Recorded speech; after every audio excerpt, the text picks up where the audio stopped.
Audiolibros en Latino presenta El misterio del tren azul, escrito por Agatha Christie.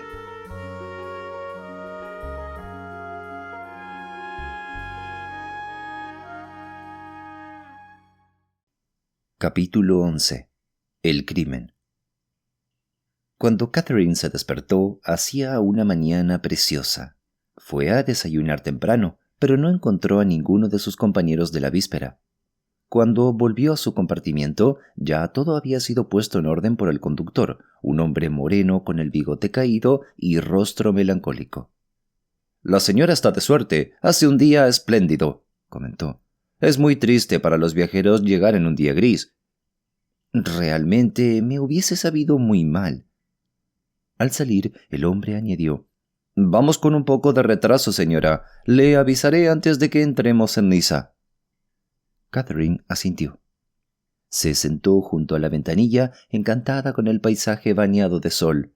Las palmeras, la inmensidad azul del mar, las mimosas amarillas, todo era una encantadora novedad para una mujer que, como ella, durante 14 años solo había conocido el gris de los inviernos ingleses. Cuando llegaron a Cannes, Catherine salió a pasear por el andén. Sentía cierta curiosidad por la mujer del abrigo de pieles y miró hacia las ventanillas de su compartimiento.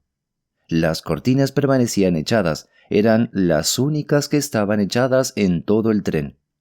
Le extrañó y al subir otra vez al tren pasó por el pasillo y vio que los dos compartimientos estaban completamente cerrados. La mujer del abrigo de bisón no era muy madrugadora. Fiel a su palabra, el conductor se acercó a ella y le anunció que dentro de unos minutos llegarían a Niza. Catherine le dio una propina. El hombre le dio las gracias, pero no se retiró. Parecía inquieto. Ella, que al principio había creído que tal vez la propina le habría parecido pequeña, se dio cuenta de que se trataba de algo mucho más serio. El conductor estaba pálido como un muerto y temblaba violentamente. Él la miraba de un modo extraño, pero al fin le preguntó con un tono brusco: «Perdone, señora, pero ¿la esperan en Niza?» «Quizá», respondió Catherine. «¿Por qué?» Pero el hombre solo meneó la cabeza y murmuró algo que Catherine no pudo entender mientras se alejaba. No reapareció hasta que el tren se detuvo en la estación y comenzó a bajar el equipaje de ella por la ventanilla. Catherine permaneció unos momentos en el andén como perdida, pero enseguida un joven de rostro ingenuo se acercó a ella y le preguntó indeciso: «Miss Gray, ¿no es así?» Catherine contestó afirmativamente. El joven se inclinó risueño y murmuró: «Soy Chavi, ¿sabe usted? El marido de Lady Tamplin. Espero que me mencionara en su carta, pero quizás se olvidó de hacerlo. ¿Tiene usted su billet de bagage? Perdí el mío cuando llegué y no sabe usted el lío que montaron. Se me echó encima toda la burocracia francesa». Catherine sacó el billete y estaba a punto de marcharse con su acompañante cuando una voz muy suave e insidiosa le murmuró en el oído: «Un momento, madame, por favor». Se volvió y se encontró ante un individuo cuya insignificante estatura era compensada por un uniforme cubierto de entorchados. «Hay ciertas formalidades, madame», explicó el individuo. «Si madame fuese tan amable de acompañarme, las reglamentaciones de la policía». Levantó los brazos al cielo. «Es absurdo, pero ¿qué le vamos a hacer?» Mr. Chavi Evans escuchó la conversación sin entender casi nada, porque su conocimiento del francés era muy limitado. «Estos franceses», murmuró. Era uno de esos ingleses que, habiendo comprado una porción de un país extranjero, se quejaban con amargura de las costumbres del país. Siempre están molestando a la gente. De todas maneras, es la primera vez que les veo molestar en la estación. Es algo completamente nuevo, pero supongo que debe usted obedecer». Catherine se marchó con su guía. Vio con gran sorpresa que la llevaban hacia una vía lateral donde se encontraba uno de los vagones del tren. Él le rogó que subiese al vagón y, precediéndola a lo largo de su pasillo, abrió la puerta de uno de los compartimientos, dentro del cual se encontraba un personaje de aspecto pomposo y otro hombre que debía ser su subalterno. El personaje se levantó y saludó cortésmente a Catherine. «Perdóneme, madame, pero se trata de cumplir con ciertas formalidades. Supongo que madame hablará francés, ¿verdad?» «Creo que lo suficiente», replicó Catherine en aquel idioma. «Muy bien, haga el favor de sentarse, madame.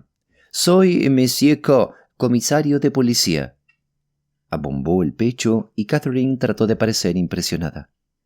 «¿Desea usted ver mi pasaporte? Aquí está». El comisario la miró atentamente y soltó un pequeño gruñido. «Gracias, madame». Cogió el pasaporte y carraspeó. «Pero lo que yo deseo en realidad es una pequeña información». ¿Información? El comisario asintió lentamente. «Sobre una señora que fue su compañera de viaje. Usted comió ayer con ella». Temo no poder decirle nada. Conversamos durante la comida, pero me es completamente desconocida. No la había visto nunca. «Sin embargo», replicó el comisario con viveza, «después de comer, la acompañé usted a su compartimiento y estuvieron hablando durante largo rato». «Sí, es verdad». El comisario parecía que esperara algo más de ella. La animó con la mirada. «Sí, madame». «¿Y bien, monsieur?» «Quizá pueda usted decirme algo de la conversación». «Claro que podría», replicó Catherine, «pero de momento no veo la razón de hacerlo». Su carácter inglés se enojaba ante la impertinencia de aquel funcionario extranjero. «¿No ve la razón?», exclamó el comisario. «Oh, sí, madame, le aseguro que hay una razón». «Entonces, quizá tenga la bondad de decírmela». El comisario se acarició la barbilla pensando sin decir nada durante unos instantes. «Madame», dijo al fin, «la razón es muy sencilla. La dama en cuestión ha sido encontrada muerta esta mañana en su compartimiento». «¿Muerta? ¿Cómo es posible? ¿Un ataque al corazón?» «No», continuó el comisario lentamente y en un tono pensativo. «No, ha sido asesinada». «¡Asesinada!», gritó Catherine. «Por eso, madame, deseamos obtener cualquier información que podamos conseguir». «Pero seguramente su doncella...» «La doncella ha desaparecido». «Oh». Catherine se detuvo para ordenar sus pensamientos. «Como el conductor la vio usted hablar con ella en su compartimiento, naturalmente refirió el hecho a la policía, y por eso le hemos llamado con la esperanza de obtener de usted alguna información». «Lo siento», contestó Catherine, «pero ni siquiera sé su nombre». «Su nombre es Catherine. Lo sabemos por el pasaporte y por las etiquetas de su equipaje. Si...» Sonaron unos golpecitos en la puerta. Monsieur K se levantó y la abrió unos centímetros. «¿Qué pasa?», preguntó autoritariamente. «He dicho que no me molesten». La ovalada cabeza del compañero de cena de Catherine asomó por la abertura. En su rostro brillaba una seráfica sonrisa. «Me llamo Hércules Poirot», dijo. «No me diga», tartamudeó el comisario. «¿El mismo Hércules Poirot?», interrogó el comisario. «El mismo», respondió Poirot. «Recuerdo que nos presentaron Monsieur K en la Sûreté de París. Sin duda, se ha olvidado usted de mí». «De ninguna manera, monsieur, de ninguna manera», protestó el comisario con calor. «Pero entre, hágame el favor. ¿Sabe usted ya de qué se trata?» «Sí, lo sé. Y vengo para ver si les puedo ser útil en algo». «Es un honor», se apresuró a contestar el comisario. «Permítame que le presente a...» Consultó el pasaporte que todavía tenía en la mano. «Madame... perdón, a Mademoiselle Gray, Monsieur Poirot». Poirot sonrió a Catherine. «Es curioso, ¿verdad?», murmuró, «que mis palabras se convirtieran en realidad tan pronto». «Mademoiselle, desgraciadamente, no nos ha podido decir mucho», añadió el comisario. «Estaba diciéndole que esa pobre señora me era del todo desconocida», explicó Catherine. Poirot asintió. «Pero habló con usted, ¿verdad?», dijo con tono amable. «Y usted se formaría alguna opinión de ella, ¿no es cierto?» «Sí», respondió Catherine pensativa. «Creo que sí». ¿Y qué impresión sacó usted? Por favor, mademoiselle. El comisario se inclinó hacia la joven. Díganos usted la impresión que le produjo. Catherine se tomó su tiempo para reflexionar. Le repugnaba traicionar una confidencia, pero con la horrible palabra asesinato resonando en sus oídos no se atrevió a ocultar nada. Muchas cosas podían depender de ello, así que repitió lo mejor que pudo la conversación que mantuvo con la mujer muerta. Muy interesante, comentó el comisario mirando al detective. ¿Verdad, Monsieur Poirot, que es muy interesante? ¿Tenga o no algo que ver con el crimen? Dejó la frase sin terminar. No creo que se trate de un suicidio, insinuó Catherine con un tono de duda. No, no se trata de un suicidio. La estrangularon con un cordón de seda negro. ¡Qué horror! Exclamó Catherine. Monsieur Coe abrió los brazos en un gesto de disculpa. No es algo agradable. Creo que nuestros ladrones de trenes son mucho más brutales que los de su país. ¡Es horrible! Sí, sí. El comisario se mostraba conciliador. Pero es usted una mujer valerosa, mademoiselle. Al verla me dije, mademoiselle es muy valiente. Por eso voy a pedirle que haga algo más, algo desagradable, pero que es muy necesario. Catherine le miró con recelo. Él extendió las manos a modo de disculpa.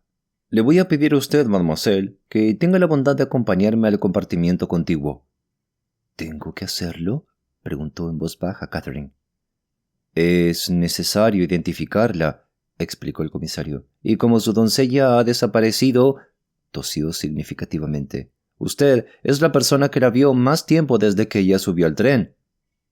Bien, murmuró Catherine, si es necesario.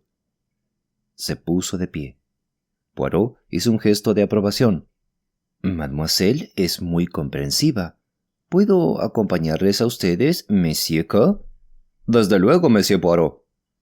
Salieron al pasillo y el comisario abrió la puerta del compartimiento ocupado por la mujer asesinada. Las cortinas de las ventanillas estaban medio levantadas para dejar entrar algo de luz. El cadáver estaba en la litera que quedaba a la izquierda, en una postura tan natural que parecía estar durmiendo. La ropa de cama la cubría y la cabeza estaba vuelta hacia la pared, de forma que solo se veían unos rizos color caoba. Con mucha delicadeza, Monsieur Coe apoyó una mano en el hombro de la mujer y movió el cuerpo hasta que el rostro quedó a la vista. Catherine se tambaleó ligeramente y se clavó las uñas en las palmas de las manos. Un fuerte golpe había desfigurado de tal modo las facciones de la muerta que hacía imposible la identificación. Poirot soltó una fuerte exclamación. ¿Cuándo le hicieron eso?, preguntó. ¿Antes o después de su muerte? El forense dice que después, contestó Monsieur Coe. ¡Qué cosa más rara!, murmuró Poirot, que frunció el entrecejo. Se volvió hacia Catherine y añadió. Sea usted valiente, mademoiselle. Mírela detenidamente. ¿Está segura de que esta es la mujer con la que habló ayer en el tren? Catherine poseía unos nervios excelentes. Observó durante un buen rato y con mucha atención la figura acostada. Luego se adelantó y cogió una mano de la muerta. Estoy completamente segura, afirmó al fin. El rostro está demasiado desfigurado para reconocerlo, pero la forma, el porte y los cabellos son los mismos. Además, me fijé en esto. Indicó una pequeña verruga en la muñeca de la muerta, mientras hablaba con ella. Bon, dijo Poirot. Es usted un excelente testigo, mademoiselle. No cabe la menor duda acerca de su identidad, pero de todas maneras es extraño. Se inclinó, perplejo, sobre la mujer. Monsieur Coe se encogió de hombros. Sin duda, el asesino lo hizo en un acceso de rabia, opinó. Si la hubiese matado a golpes, sería comprensible, musitó Poirot. Pero el hombre que la estranguló lo hizo por detrás y la cogió desprevenida. Un ligero grito, un gorgoteo es todo lo más que se pudo oír, y sin embargo, después la golpeó brutalmente en el rostro. ¿Por qué? ¿Acaso creía que así sería imposible identificarla? o bien la odiaba tanto que no pudo resistir la tentación de desfigurarle la cara después de muerta. Catherine se estremeció y el detective se volvió hacia ella con amabilidad. «No debe usted afligirse, mademoiselle. Para usted todo esto es muy nuevo y terrible. Para mí es una vieja historia.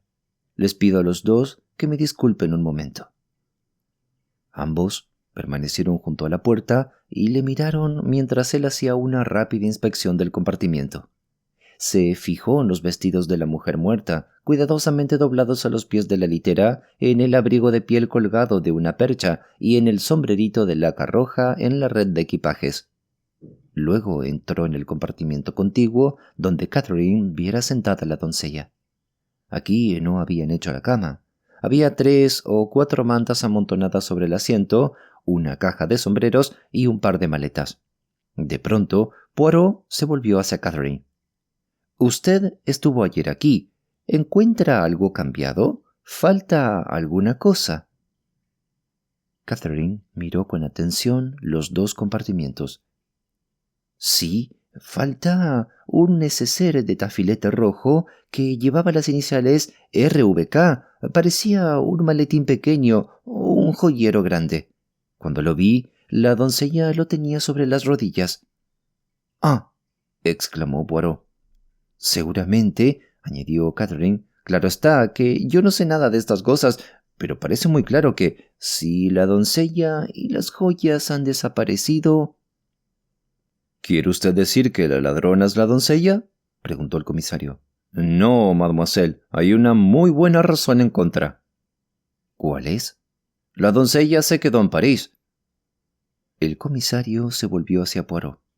«Estoy seguro de que le gustará escuchar la declaración del conductor», murmuró en un tono confidencial. «Es un relato muy interesante». «Seguramente a mademoiselle también le gustará oírlo», señaló Poirot. «Si usted no tiene inconveniente, monsieur le commissaire». «No», accedió el comisario, aunque se veía claramente que le contrariaba muchísimo. «Si usted lo desea, monsieur Poirot. ¿Ha terminado aquí?» «Sí, pero espere un instante». Había estado registrando las mantas y ahora se llevó una junto a la ventanilla y la examinó. Con gran cuidado cogió algo con los dedos. «¿Qué es?», preguntó Monsieur Co con viveza. «4 cabellos rojizos». Se acercó al cadáver. «Sí, son de la cabeza de Madame». «¿Y qué? ¿Cree usted que son importantes?». Poirot dejó la manta sobre el asiento.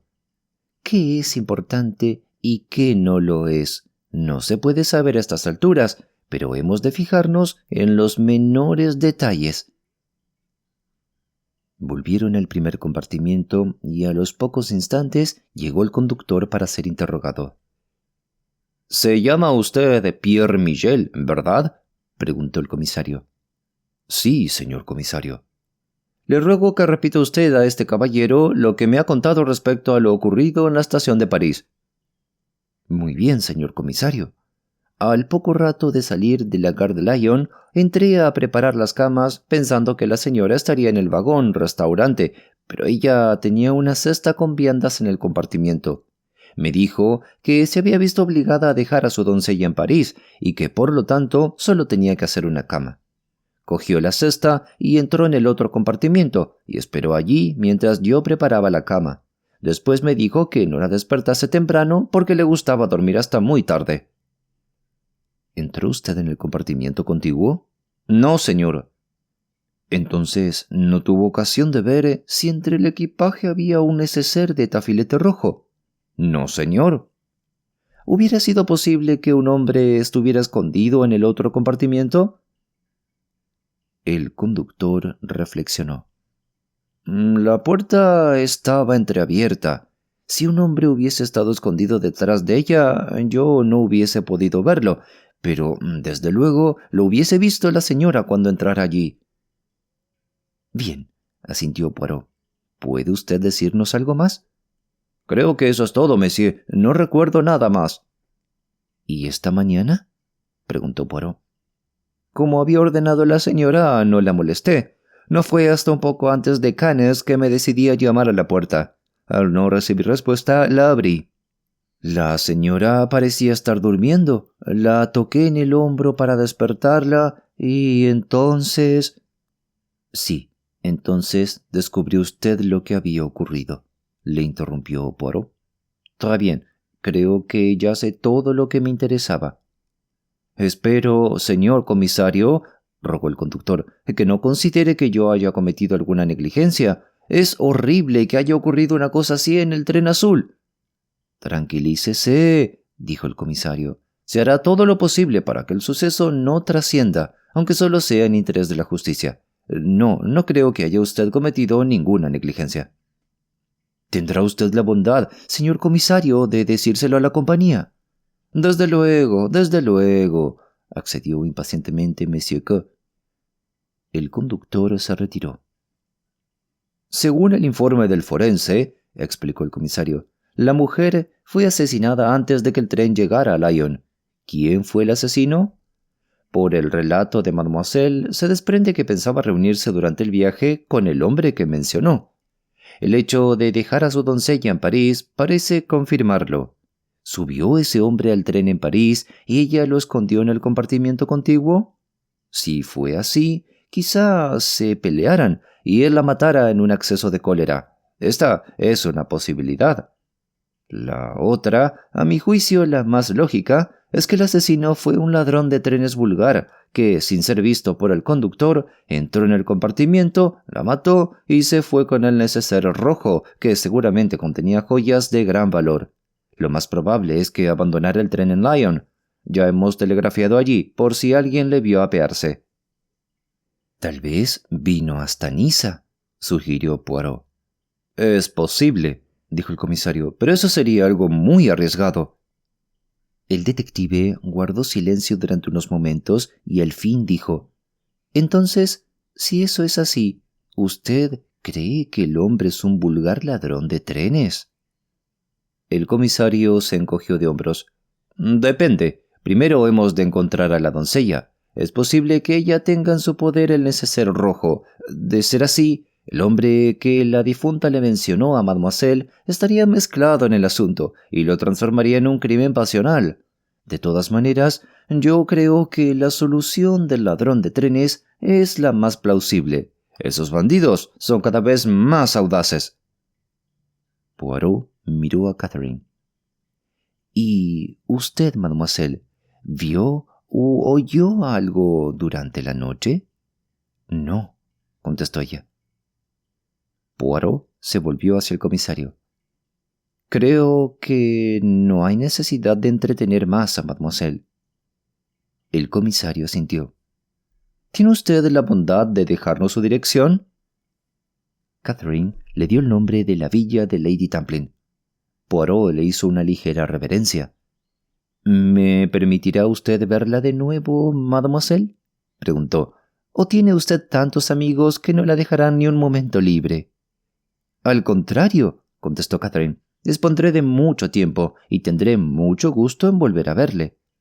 Excelente, exclamó Poirot, que asintió complacido. Será un roman policiano. Investigaremos juntos el caso.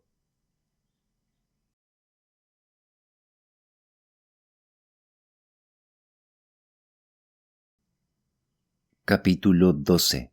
En Villa Marguerite. Entonces, estuviste metida de lleno en el asunto, comentó con envidia Lady Tamplin. ¡Oh, qué emocionante! Abrió desmesuradamente sus ojos azul porcelana y exhaló un ligero suspiro. Un verdadero asesinato, dijo Mr. Evans. Desde luego, Chubby no tenía la menor idea de qué se trataba, explicó Lady Tamplin. No se podía imaginar por qué quería entretenerte tanto a la policía. Querida, qué oportunidad. Creo, sí, estoy segura que se podría sacar algún beneficio de este suceso. Una expresión calculadora emborronó de pronto la ingenuidad de los ojos azules. Catherine, que se sentía un tanto violenta, estaba acabando de comer y miró por turnos a las 3 personas sentadas alrededor de la mesa. Lady Tamplin, solo interesada en sacar beneficios, Chubby, con una expresión de ingenua satisfacción, y Lennox, con una extraña sonrisa retorcida en su rostro moreno. «¡Qué suerte!», murmuró Chubby. con lo que a mí me hubiese gustado acompañarla y ver todo lo que vio usted». Su tono de voz era nostálgico e infantil. Catherine no dijo nada. La policía no le había exigido que guardase silencio, y era imposible ocultar los hechos a su anfitriona, pero hubiera preferido no decir nada. «Sí», dijo Lady Tamplin, que salió de pronto de su abstracción. «Creo que se podría hacer algo. Un pequeño relato escrito con inteligencia. Una testigo ocular, el toque femenino. Mientras hablaba con aquella mujer, estaba yo muy lejos de imaginarme... y ese tipo de cosas, ya sabes». «Tonterías», exclamó Lennox. «Tú no tienes idea», señaló con voz suave Lady Tamplin, «de lo que pagan los periódicos por un artículo, escrito, claro está, por alguien de una irreprochable posición social.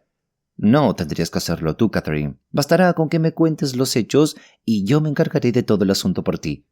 Mr. de Havilland es un gran amigo mío. Tenemos un pequeño arreglo juntos. Es un hombre encantador, nada que ver con los reporteros. ¿Qué te parece la idea, Catherine?» «Yo preferiría no hacer nada de eso», contestó ella tajante.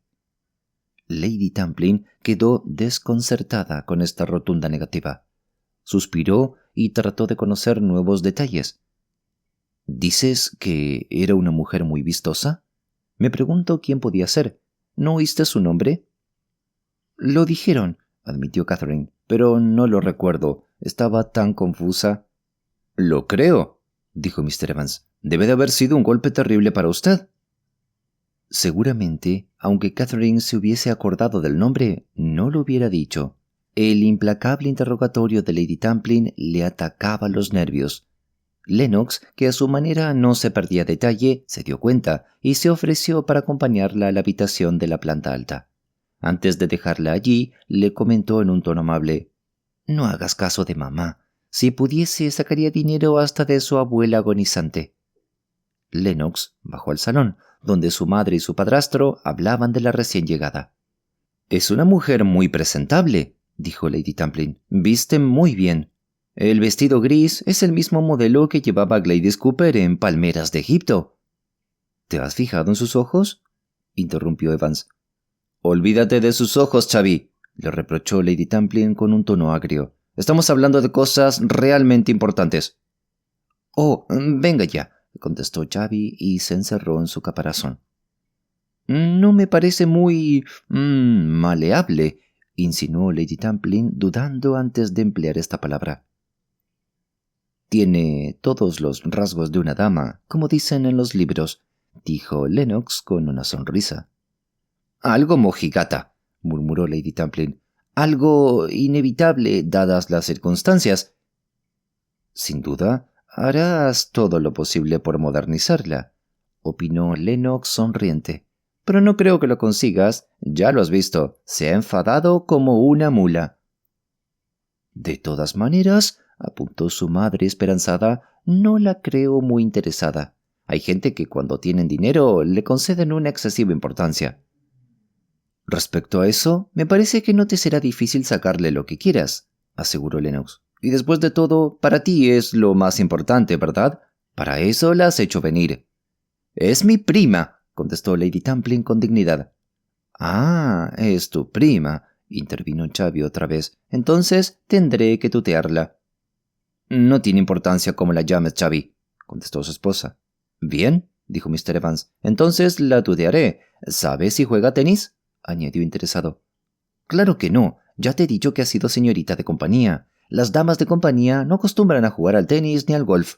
Acaso juega al croquet, pero siempre he oído decir que se pasan el tiempo haciendo ganchillo y lavando perros». «Dios mío», exclamó Mr. Evans, «¿es posible que hiciera eso?». Lennox volvió a subir a la habitación de Catherine. «¿Puedo ayudarte en algo?», preguntó por decir algo. Catherine dijo que no, y le agradeció la oferta. Entonces Lennox se sentó en el borde de la cama y miró pensativamente a su invitada. «¿Por qué has venido?». «Me refiero a estar con nosotros. No somos de tu tipo». «Deseo alternar en sociedad». «No te hagas la tonta», replicó Lennox en el acto al ver la sonrisa de la otra. Sabes muy bien lo que quiero decir. No eres como yo me figuraba. Tienes unos vestidos muy bonitos. Suspiró. Los vestidos a mí no me sientan bien. Nací torpe y desgarbada. Es una lástima, porque me encantan. A mí también, contestó Catherine, aunque hasta ahora no había podido más que desearlos. ¿Crees que este es bonito? Las dos mujeres discutieron varios modelos con fervor artístico. Me gustas, dijo de repente Lennox. Había subido para ponerte en guardia contra mamá, pero veo que no es necesario. Eres sincera, honesta, todas esas cosas raras, lista y un sinfín de cosas más, pero no eres una tonta. ¿Qué diablos querrán ahora?, preguntó la joven. Desde el vestíbulo llegaba la plañidera voz de Lady Tamplin. «¡Lennox! Derek acaba de telefonear. Quiere venir a cenar esta noche. ¿Puedo decirle que venga? No habrá nada desagradable como codornices o algo así, ¿verdad?» Lennox tranquilizó a su madre y volvió a la habitación de Catherine mucho más alegre y animada. «Me alegra de que venga Derek. Estoy segura de que te gustará, Catherine». «¿Quién es?» «El hijo de Lord Leconbray. Está casado con una rica norteamericana. Las mujeres se vuelven locas por él». «¿Por qué?» «Por lo de siempre. Es un hombre guapo y además bastante canalla. Todas pierden la cabeza por él». «¿Y tú?» «A veces sí», dijo Lennox, «aunque otras veces pienso que me gustaría casarme con un vicario para vivir en el campo y cultivar flores». Se detuvo un instante y luego prosiguió. «Creo que lo mejor sería un vicario irlandés. Así podría ir a cazar». Guardó silencio durante un par de minutos y después volvió al tema inicial. «Hay algo extraño en Derek. Toda su familia está un poco chalada. Son jugadores empedernidos. Hace mucho tiempo se jugaban sus esposas y sus tierras y hacían las cosas más descabelladas solo por divertirse. Derek hubiera sido un magnífico salteador de caminos, gallardo y jovial». Se dirigió hacia la puerta. «Bueno, baja cuando te apetezca». Catherine se entregó de lleno a sus meditaciones. Se encontraba incómoda y molesta en aquel ambiente. El choque del descubrimiento en el tren y la manera como habían acogido la noticia sus nuevos amigos habían herido su susceptibilidad. Pensó largamente en la mujer asesinada.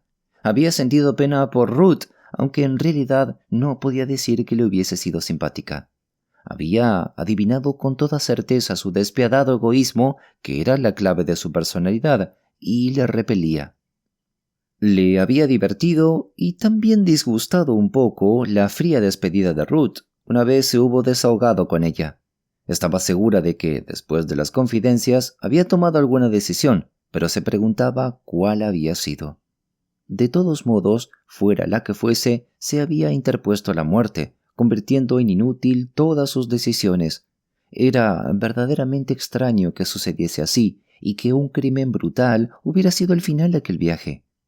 Pero de repente Catherine recordó un pequeño hecho que quizás hubiese tenido que contar a la policía. Un hecho que de momento había escapado a su memoria. ¿Tendría importancia? A ella le había parecido ver entrar a un hombre en aquel compartimiento, pero se daba cuenta de que podía estar en un error. Quizá había sido en el compartimiento contiguo, y ciertamente aquel hombre no podía ser un ladrón de trenes. Lo recordaba muy bien, porque lo había visto en 2 ocasiones anteriores, una en el Savoy y la otra en la agencia Cook. Sí, sin duda, se había equivocado. Aquel hombre no entró en el compartimiento de la mujer asesinada y había hecho bien en no decir nada a la policía. Quizás habría cometido un daño incalculable. Bajó a reunirse con los demás en la terraza. A través de las ramas de mimosa se distinguía la pincelada azul del Mediterráneo, y mientras escuchaba distraída a Lady Tamplin, interiormente se alegraba de haber venido. Esto era mucho mejor que St. Mary Mead. Por la noche se puso el vestido malva que llevaba el nombre de Souper d'Automne, y después de mirarse sonriente ante el espejo, bajó al salón sintiendo cierta timidez por primera vez en su vida. La mayor parte de los invitados de Lady Tamplin habían llegado ya, y como el ruido era esencial en las fiestas de Lady Tamplin, el estrépito era tremendo. Xavi se acercó corriendo a Catherine y le ofreció un cóctel al mismo tiempo que la tomaba bajo su protección. «¡Ah, ya estás aquí, Derek!», gritó Lady Tamplin cuando le abrió la puerta para admitir al último invitado. «Por fin podremos cenar. Estoy muerta de hambre». Catherine miró a través del salón. Se sobresaltó. Así que aquel era Derek, y se dio cuenta de que no estaba sorprendida. Siempre había sabido que algún día volvería a ver al hombre que había encontrado ya 3 veces por una curiosa sucesión de coincidencias.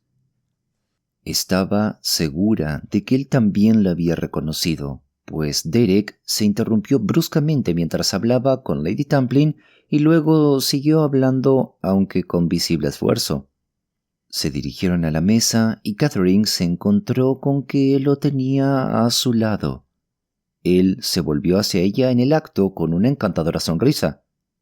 «Estaba seguro de que volvería a verla muy pronto», comentó. «Pero la verdad, nunca soñé que fuese aquí. Era inevitable. Una vez en el Savoy, otra en la agencia Cook. No hay 2 sin 3. No diga que no se fijó. De todos modos, insistiría en que sí lo hizo».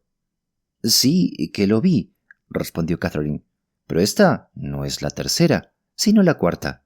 También le vi en el tren azul». «¿En el tren azul?». Una expresión que ella no supo definir apareció en el rostro de Derek. Parecía como si hubiese recibido un mazazo en la frente. Pero al fin él dijo con un tono desenfadado: «¿Qué fue todo aquel barullo de esta mañana? Un muerto, ¿verdad?». «Sí», dijo Catherine lentamente. «Alguien ha muerto». «No hay derecho a morirse en el tren», comentó Derek con descaro. «Crea un sinfín de complicaciones legales e internacionales y además es un pretexto para que el tren llegue con más retraso del habitual». «Mr. Catherine». Una corpulenta norteamericana que estaba al otro lado de la mesa se inclinó hacia él hablándole con el característico acento de los de su país. «Mr. Catherine, veo que se ha olvidado de mí, y yo que le creía un hombre tan galante». Derek se inclinó hacia la mujer para responderle, y Catherine se quedó asombrada. «Catherine, ese era el nombre. Ahora lo recordaba. Qué situación más irónica y extraña. Aquí estaba el hombre al que había visto entrar la noche anterior en el compartimiento de su esposa, que la había dejado sana y salva, y que ahora estaba sentado allí, cenando, ignorando completamente lo que había ocurrido, porque no cabía la menor duda, no lo sabía». Un criado se acercó a Derek y le entregó una nota al tiempo que le decía algo al oído. Tras pedirle permiso a Lady Tamplin, desdobló el papel y una expresión de asombro apareció en su rostro cuando lo leyó. Luego miró a su anfitriona. «Esto es extraordinario, Rosalie. Lo siento mucho, pero tengo que marcharme. El prefecto de policía desea verme enseguida. No sé por qué». «Querrá que pagues por tus pecados», dijo Lennox. «Quizá sea para cumplir alguna estúpida formalidad, pero de todas maneras será mejor que vaya enseguida a la jefatura de policía. ¿Cómo se atreve el muy tunante a sacarme de la mesa? Debe ser un asunto bastante serio para que justifique esto». Y, riendo, apartó la silla y se levantó para salir del salón. Capítulo 13. Van Alden recibe un telegrama. En la tarde del 15 de febrero, una espesa y amarillenta niebla se había extendido sobre Londres. Rufus Van Alden estaba en su suite del Savoy y aprovechaba al máximo el mal tiempo trabajando el doble que de ordinario. Knighton estaba encantado. Desde hacía algún tiempo le costaba que su patrón se concentrara en los asuntos pendientes y cuando se había aventurado a insistir, el millonario le había parado inmediatamente los pies. Pero ahora Van Alden parecía haberse entregado al trabajo con redoblada energía y el secretario aprovechó la oportunidad a fondo. Y lo hizo con tanta discreción que Van Alden ni siquiera se dio cuenta. Pero, a pesar de su abstracción en el trabajo, había un pequeño hecho que le rondaba por el fondo de su mente. Un comentario casual del secretario había plantado la semilla que ahora crecía hasta asomar cada vez más a la conciencia de Van Alden, y llegó el momento en que, a pesar de sí mismo, tuvo que ceder a su insistencia. Escuchaba con gran atención lo que Knighton le estaba diciendo, pero en realidad no oía nada. Sin embargo, asintió maquinalmente y el secretario buscó entre sus papeles. Mientras lo hacía, su jefe le dijo: «¿Le importaría repetirlo, Knighton?». El secretario pareció desconcertado. «¿Se refiere a esto?», preguntó mientras le mostraba un informe de una sociedad. No, contestó Van Alden. «Lo que me dijo acerca de que anoche vio a la doncella de Ruth en París. Me parece incomprensible. Debe usted de haberse equivocado». «No puedo equivocarme, señor. Hablé con ella». «Bueno, cuéntemelo otra vez». Knighton obedeció. «Acababa de entrevistarme con Bartheimer», explicó, «y había vuelto al Ritz para recoger mi equipaje y cenar antes de coger el tren de las 9 en la Gare du Nord. En la recepción del hotel vi a la mujer que me pareció la doncella de Mrs. Catherine. Me acerqué a ella y le pregunté si estaba allí su señora. Sí, dijo Van Alden. Y ella le contestó que Ruth había seguido viaje a la Riviera y que a ella le había enviado al Ritz para que esperase órdenes. Exactamente, señor. Es muy raro, comentó Van Alden, muy raro, a no ser que la doncella se hubiese mostrado impertinente. Pero en ese caso, objetó el secretario, Mrs. Catherine le hubiese pagado el finiquito y le habría hecho volver a Inglaterra. No es lógico que le enviase al Ritz. No, murmuró el millonario. Tiene usted razón. Estuvo a punto de decir algo, pero se contuvo. Sentía un profundo aprecio por Knighton y le inspiraba una gran confianza, pero no podía discutir los asuntos privados de su hija con su secretario. Estaba resentido por la falta de franqueza de Ruth con él, y esta información casual había acentuado su malestar. ¿Por qué Ruth se había librado de su doncella en París? ¿Qué motivos podía haber tenido para hacerlo? Durante unos minutos reflexionó sobre las curiosas combinaciones del azar. ¿Cómo iba a ocurrírsele a Ruth que, por una de esas increíbles coincidencias, la primera persona a quien encontraría a la doncella en París sería el secretario de su padre? Pero así ocurrían las cosas, así era como se descubrían. Esta última idea le hizo torcer el gesto. Había surgido en su mente de forma totalmente natural. ¿Había algo por descubrir?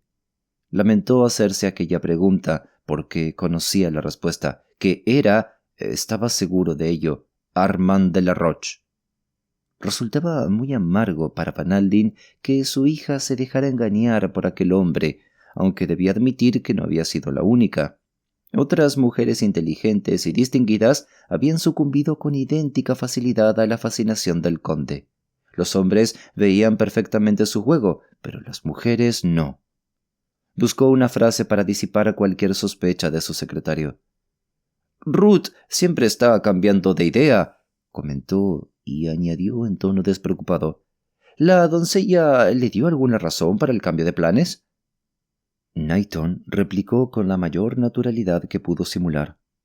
«Me dijo que Mrs. Catherine se había encontrado inesperadamente con una persona conocida». «Por eso...». Knighton percibió la nota de inquietud en la voz del millonario. ¿Esa persona era hombre o mujer? Creo que me dijo que era hombre, señor. Van Alden asintió. Sus peores temores se confirmaban. Se levantó y se puso a pasear por la habitación, un hábito suyo cuando se encontraba muy agitado. Al fin, incapaz de contener sus sentimientos, exclamó: «Hay una cosa que ningún hombre puede conseguir, y es que una mujer atienda razones. Se diría que carecen de sentido común. ¿Para qué después hablan del instinto femenino? Todo el mundo sabe que las mujeres son presa fácil para un canalla. No hay ninguna que sepa distinguir cuando se encuentran ante un sinvergüenza y se emboban con cualquier charlatán que sea bien parecido. Si fuese por mí...». Le interrumpió la llegada de un botones con un telegrama en la mano. Van Alden la abrió y su rostro se quedó sin sangre. Se apoyó en el respaldo de una silla para no caer y despidió con un gesto al botones. «¿Qué ocurre, señor?», preguntó Knighton, que se había levantado. «Ruth», exclamó Van Alden con voz ronca. «¿Mrs. Catherine?», Muerta. Un accidente ferroviario. Van Alden meneó la cabeza. No, parece que también le han robado. No lo dice Knighton, pero mi pobre hija ha sido asesinada. Dios mío.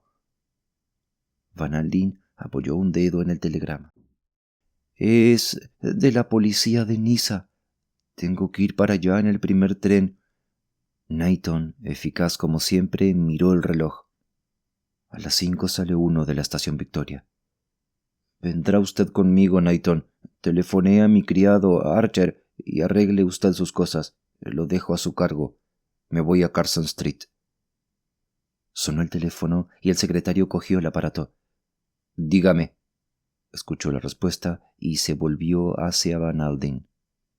Mr. Gobi, señor. Gobi. No puedo recibirle ahora. No, espere. Todavía tenemos tiempo. Dígale que suba. Van Alden era un hombre de gran entereza. Había recobrado su serenidad habitual.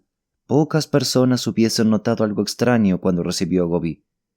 Tengo mucha prisa, Gobi. ¿Tiene usted algo importante que decirme? Mr. Gobi carraspeó. Los movimientos de Mr. Kettering, señor. Usted me encargó que le tuviese al corriente de cuanto él hiciera. Sí, ¿y bien? Mr. Kettering salió ayer por la mañana de Londres en dirección a la Riviera. ¿Qué? Algo en su voz debió sorprender a Mr. Gobi, porque este digno caballero alteró su costumbre de no mirar nunca a la persona con quien hablaba y dirigió una rápida mirada al millonario. ¿En qué tren salió? Preguntó Van Alden. En el tren azul, señor. Mr. Gobi volvió a carraspear y le habló al reloj de la chimenea. Miss Mirel, la bailarina del Paternón, salió en el mismo tren. Capítulo 14.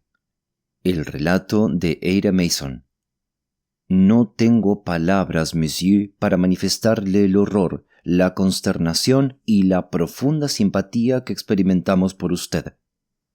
Monsieur Carrege, juez de instrucción, se dirigió en estos términos a Mr. Van Alden. Monsieur Coe, el comisario, emitía algunas elocuentes palabras. Van Alden despachó el horror, la consternación y la simpatía con un brusco ademán. La escena tenía lugar en el despacho del juez de instrucción en Niza. Además de Monsieur Carrege, el comisario y Van Alden, había otra persona en la habitación. Fue esta última la que dijo: Mr. Van Alden desea acción, que se obre con rapidez. Ah, exclamó el comisario, todavía no les había presentado. Mr. Van Alden, este es Monsieur Hércules Poirot, a quien sin duda habrán oído mencionar. Aunque hace varios años que se ha retirado de la profesión, su nombre es conocido aún como el de uno de los mejores detectives del mundo. Me alegro de conocerle, Monsieur Poirot, dijo maquinalmente Van Alden, utilizando una salutación que había descartado hacía años. De modo que ya no ejerce usted su profesión. Así es, monsieur. Ahora disfruto del mundo. Y el hombrecillo hizo un gesto grandilocuente. Monsieur Poirot, que viajaba casualmente en el tren azul, explicó el comisario, ha tenido la bondad de ayudarnos con su vasta experiencia. El millonario miró a Poirot con atención. Entonces dijo inesperadamente: Soy muy rico, Monsieur Poirot. Se suele decir que un hombre rico actúa convencido de que puede comprarlo todo. Eso no es verdad. En lo mío soy un gran hombre, y como tal puedo pedirle un favor a otro gran hombre. Poirot sintió. Muy bien dicho, Mr. Van Alden. Me pongo por entero a su disposición. Gracias. Solo le diré que puede llamarme cuando quiera y que no encontrará en mí a un desagradecido. Y ahora, señores, a trabajar. Propongo, dijo Monsieur Carrege, que interroguemos a Ada Mason, la doncella de Mr. Kettering. Tengo entendido que la ha traído usted, ¿verdad? Sí, contestó Van Alden. La recogimos cuando pasamos por París. La muerte de su señora la ha trastornado muchísimo, pero relata su historia con bastante coherencia. La haremos pasar, dijo Mr. Carrege. Tocó el timbre y a los pocos momentos entró Ada Mason. Iba correctamente vestida de negro y tenía la punta de la nariz enrojecida. se había cambiado los guantes grises de viaje por otros de gamuza negra. Echó una mirada nerviosa al despacho del magistrado y pareció tranquilizarse al ver al padre de su señora. Monsieur Carrege, que presumía de amables maneras, procuró serenarla. En esto le ayudó Poirot, que actuaba de intérprete y cuya actitud amistosa animaba a la inglesa. ¿Se llama usted Ada Mason? Ada Beatriz son mis nombres de bautismo, señor, respondió Mason muy recatada. Bien, ya nos hacemos cargo de que esto habrá significado para usted una gran desgracia. Ya lo creo, señor. He servido a muchas señoras y siempre quedaron muy satisfechas de mí y nunca imaginé que pudiera ocurrir una cosa semejante. Claro, asintió Mr. Carrege. Desde luego, he leído cosas por el estilo en los periódicos dominicales. Ya me había imaginado que en los trenes extranjeros...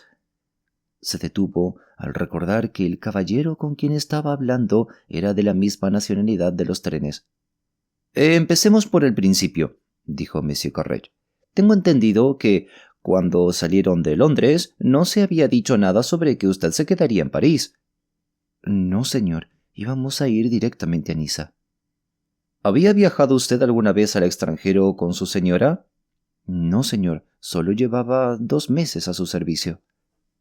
Al salir de Londres, ¿tenía su señora el aspecto de siempre? Parecía inquieta y un tanto preocupada. Por cualquier cosa se enfadaba y todo le parecía mal. Monsieur Carrege asintió. Ahora, dígame, Mason, ¿cuándo se enteró de que se quedaría en París? Estábamos en un lugar llamado la Gare de Lyon, señor. Mi señora pensaba apearse y dar un paseo por el andén. Acababa de salir al pasillo cuando de pronto soltó una exclamación y volvió a entrar en el compartimiento con un caballero.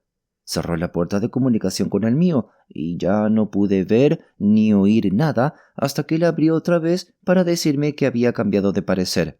Me dio dinero y me ordenó que dejara el tren y me fuera al Ritz, donde ya la conocían y me darían una habitación. Allí tenía que esperar noticias suyas. Quedó en enviarme un telegrama con sus instrucciones. Tuve el tiempo justo para coger mi equipaje y saltar del tren antes de que se pusiese en marcha. Fue todo muy precipitado. Mientras Mr. Scattering le decía todo eso, ¿dónde estaba el caballero? En el otro compartimiento, señor, mirando por la ventanilla. ¿Puede usted describírnoslo? Casi no lo vi, porque permaneció todo el rato de espaldas. Era un hombre alto y moreno, es lo único que puedo decir. Iba vestido como cualquier otro caballero, con un abrigo azul oscuro y sombrero gris. ¿Era alguno de los pasajeros del tren? No lo creo, señor. Me pareció que había venido a la estación nada más que para ver a la señora. Claro que bien podría ser uno de los pasajeros. No se me había ocurrido. Ada Mason pareció un poco agitada por la sugerencia. Ah, Monsieur Carrege pasó rápidamente a otro asunto. Después, su señora le pidió al conductor que no la despertase temprano. ¿Era costumbre de ella levantarse tarde? Ya lo creo. La señora nunca desayunaba y no dormía bien por las noches, así que dormía hasta bien entrada la mañana. De nuevo, Monsieur Carrege pasó a otro asunto. Entre el equipaje había un neceser de tafilete rojo, ¿no es cierto? ¿Era el joyero de su señora? Sí, señor. ¿Se lo llevó usted al Ritz? ¿Llevarme yo las joyas de mi señora al Ritz? Oh, no, de ninguna manera, señor. Mason parecía horrorizada. ¿Lo dejó usted en el compartimiento? Sí, señor. ¿Sabe usted si la señora llevaba muchas joyas con ella? Bastantes. Había veces que hasta me daba miedo, con las cosas que se leen sobre robos en los trenes extranjeros. Sabía que estaban aseguradas, pero de todos modos me parecía un riesgo tremendo. Solo los rubíes, me dijo la señora, costaban varios cientos de miles de libras. ¿Los rubíes? ¿Qué rubíes? Exclamó Van Alden de pronto. Ada Mason se volvió hacia él. Creo que fue usted mismo quien se los regaló no hace mucho. ¡Dios mío! Gritó el millonario. No me diga que se llevó los rubíes. Yo le había dicho que los dejase en el banco. Ada Mason carraspeó una vez más con discreción, algo que aparentemente formaba parte del repertorio expresivo de las doncellas. Esta vez decía mucho, expresaba con más claridad que cualquier palabra que su señora siempre había hecho su santa voluntad. «Por lo visto se había vuelto loca», murmuró Van Alden. «¿Qué le ocurriría?» Esta vez fue Monsieur Carrege el que carraspeó, un carraspeo importante que atrajo la atención de Van Alden. «Por el momento», le dijo el juez a la doncella, «creo que es todo. Tenga usted la bondad de pasar a la habitación contigua, donde le leerán su declaración. Si está usted conforme con ella, haga el favor de firmarla». La mujer salió escoltada por el escribiente y Van Alden le preguntó al magistrado: «¿Hay algo más?» Monsieur Carrege abrió un cajón de la mesa, sacó una carta y se la tendió a Van Alden. «La encontramos en el bolso de su hija». El texto de la misiva era el siguiente: «Cher ami, te obedeceré. Seré prudente y discreto. Todas esas cosas que más odia un enamorado. Quizá París no sea el lugar más adecuado, pero en cambio las L'Ais d'Or están muy lejos de cualquier parte y puedes estar segura de que nadie se enterará. Eres muy buena al interesarte tanto por la obra que estoy escribiendo sobre joyas célebres. Será para mí un gran privilegio poder ver y tocar esos históricos rubíes. Pienso dedicar todo un capítulo al Corazón de Fuego. Querida mía, pronto te resarciré por todos esos terribles años de separación y desconsuelo. Te adoro, Armand». Capítulo 15. El conde de la Roche. Van Alden leyó la carta en silencio. Su rostro enrojeció de cólera. Los hombres que lo observaban vieron cómo se le hinchaban las venas de la frente y se crispaban sus fuertes manos en un gesto inconsciente. Sin un comentario, devolvió la carta. El juez miraba atentamente su mesa, Monsieur Caux al techo y Poirot eliminaba cuidadosamente de su traje una invisible mota de polvo. Con gran delicadeza, ninguno de ellos miró a Van Alden. Fue Monsieur Carrege quien, consciente de su cargo y sus obligaciones, el que abordó el vidrioso asunto. «Quizá Monsieur», murmuró, «sepa quién ha escrito esta carta». «Lo sé», respondió Van Alden con tono agresivo. «Oh», exclamó el magistrado con una mirada interrogadora. «La ha escrito un bribón que se hace llamar conde de la Roche». Hubo una pausa. Entonces Poirot se inclinó sobre la mesa del juez, enderezó una regla y se dirigió directamente al millonario. «Mr. Van Alden, todos somos conscientes, muy conscientes del dolor que le causa hablar de esas cosas, pero créame, monsieur, que en estos momentos no se debe ocultar nada. Si se trata de hacer justicia, es necesario que lo sepamos todo. Si lo piensa usted un minuto, comprenderá que tenemos razón al hablar así». Van Alden permaneció en silencio durante unos momentos y luego, casi a regañadientes, asintió. «Tiene usted razón, monsieur Poirot. Por doloroso que sea, mi deber es no ocultar nada a la justicia». El comisario exhaló un suspiro de alivio y el juez de instrucción se recostó en su butaca mientras se acomodaba las gafas sobre su larga y afilada nariz. «Le ruego, Mr. Van Alden, que nos cuente con sus propias palabras todo lo que sabe sobre ese caballero». «La cosa empezó en París, hará unos 11 o 12 años. Mi hija era entonces una jovencita que tenía la cabeza, como todas las muchachas, llena de tontas y románticas historias. Sin saberlo yo, conoció a ese conde de la Roche. ¿Han oído hablar de él?». El comisario y Poirot asintieron. «Se hace llamar conde de la Roche», continuó Van Alden, «pero dudo que tenga ningún derecho a usar ese título». «No es fácil que se encuentre ese nombre en el almanaque de Goda». «Ya lo sé», prosiguió Van Alden. «Ese sujeto es un guapo truán que ejerce una fatal fascinación sobre las mujeres. Ruth se encaprichó de él, pero enseguida puse fin al asunto. Aquel hombre no era más que un estafador». «Tiene usted razón», afirmó el comisario. El conde de la Roche nos es muy conocido. Si hubiese sido posible, hace ya tiempo que estaría entre rejas, pero, ma foi, no es fácil. El bribón es listo y realiza siempre sus fechorías con mujeres de la alta sociedad. Le saca el dinero con falsas historias o por medio de chantajes. Bien, naturalmente ellas no dicen ni media palabra por miedo a aparecer ante el mundo como unas tontas, y ese individuo tiene un extraordinario poder sobre las mujeres. Me consta, afirmó el millonario y continuó. Bueno, como les decía, acabé con aquel asunto. Le conté a Ruth lo que él era, y ella, por fuerza, tuvo que creerme.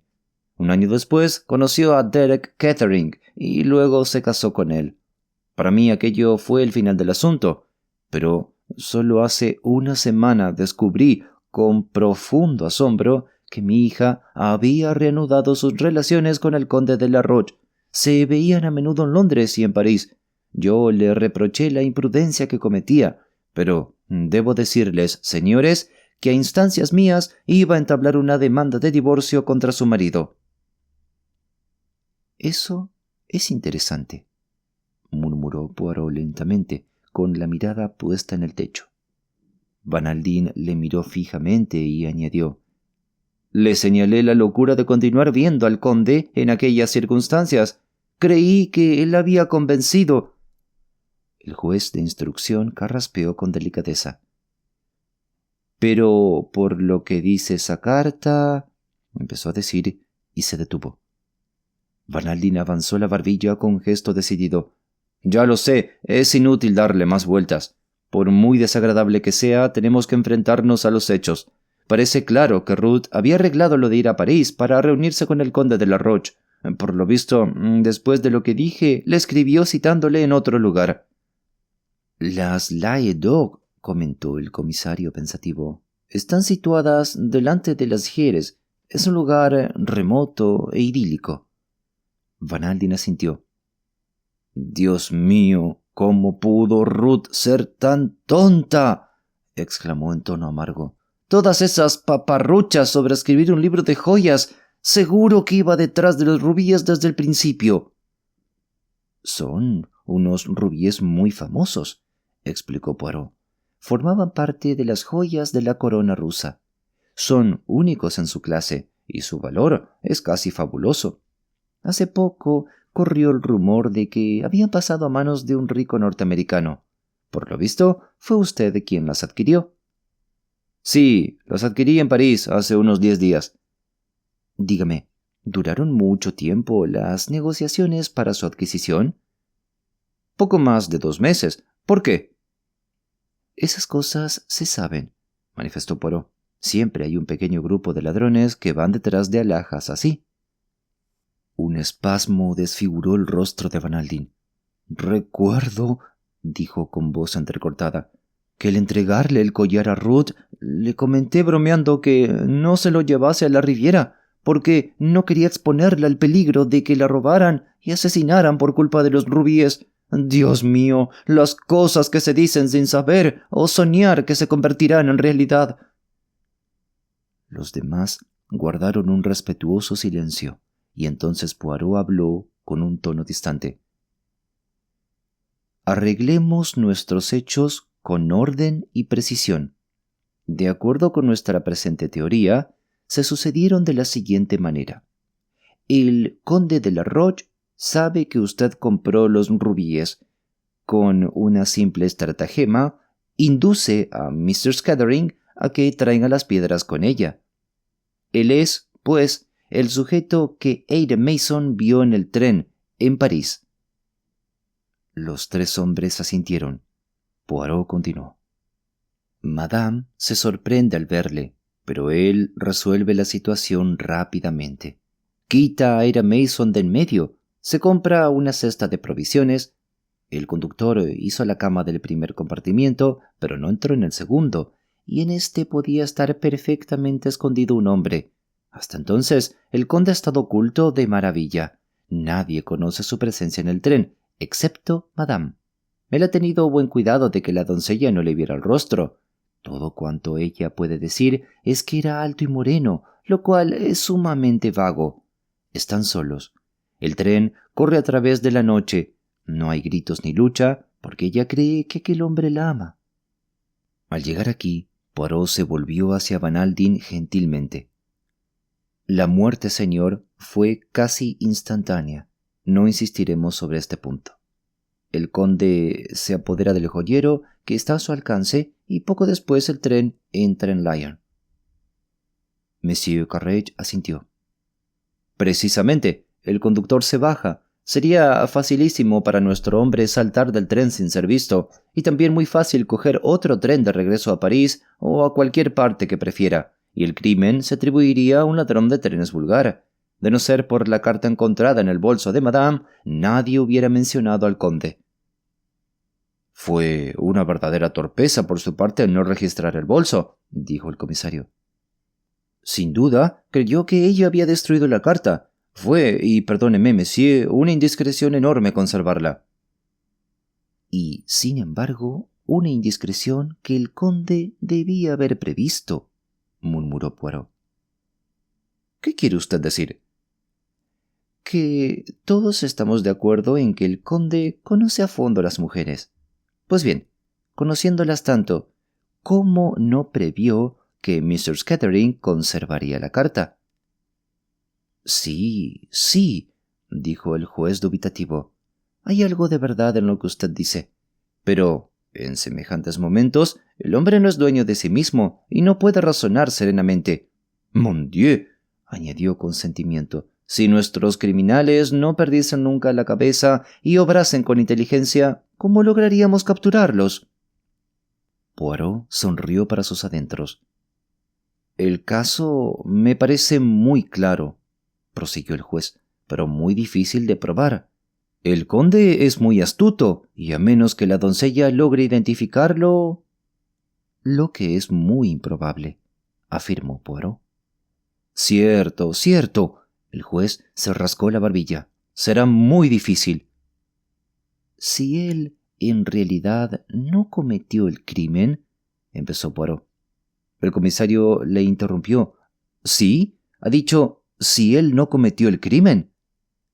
Sí, comisario. He dicho si... El otro le miró fijamente.